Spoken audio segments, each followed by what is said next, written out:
A beautiful day here in Washington, D.C., but right now on our southern border, it is total chaos that's happening right now. It is May the 11th, the day the president has declared the end of the pandemic, but this day is also the end of Title 42. So let me just set the stage. If we go back a decade ago, at that time, Secretary of DHS Jay Johnson announced if we have 1,000 people that cross the border in a day, it's a very bad day for us if we have 1,000.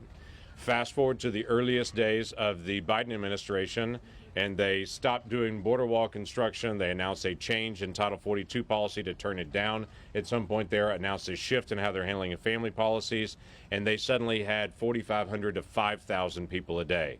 Yesterday, there were 10,000 people a day that illegally crossed our border. This bad situation where we've got 2.5 million people crossing our border now and abusing our immigration system and our visa system has now accelerated to a pace literally we have never seen. If you're a Border Patrol agent right now along our southern border, you literally don't know what the policy is. The old policy goes away at midnight tonight with Title 42. A new policy has been put in place today that has not been tested. And at the same time, the administration is stepping up and saying, we're very aware that we may have bad days to weeks to months coming ahead. The reason for that is because of the end of Title 42, because they had not put a new border policy in place in time to be able to make a difference.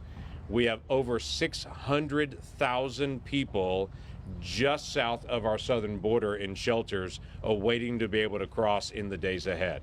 600,000 people.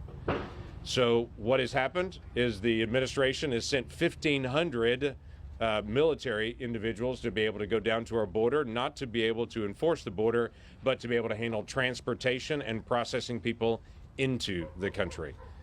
This is a chaotic situation that Americans do not like. Americans like legal immigration. They do not like illegal immigration, and they certainly don't like what's happening right now on our southern border, where they're doing what they call street releases. Street releases are just what you would think they are. These are individuals that come in, literally fingerprint them, get a name and information. They send them into the country and ask them to turn themselves in to an ICE agent in any location that they want to be able to pick. So they literally tell the agents on the border which city they want to go to. They say, when you get there, go to this community and turn yourself in. Then they can then get in line for a hearing dealing with asylum. In many places across the country, that line is now 10 years long. Street releases also mean these individuals are in these small communities and they literally have nowhere to go, no transportation, no direction, and it's overwhelming the small communities. The chaos on our southern border continues to accelerate. This administration has not done what it needed to do. This was a very predictable crisis. And may I remind everyone, there was conversation about the end of Title 42 in the very first weeks of the Biden administration's term. We're now 2.5 years in, and they're showing they were not prepared for this moment.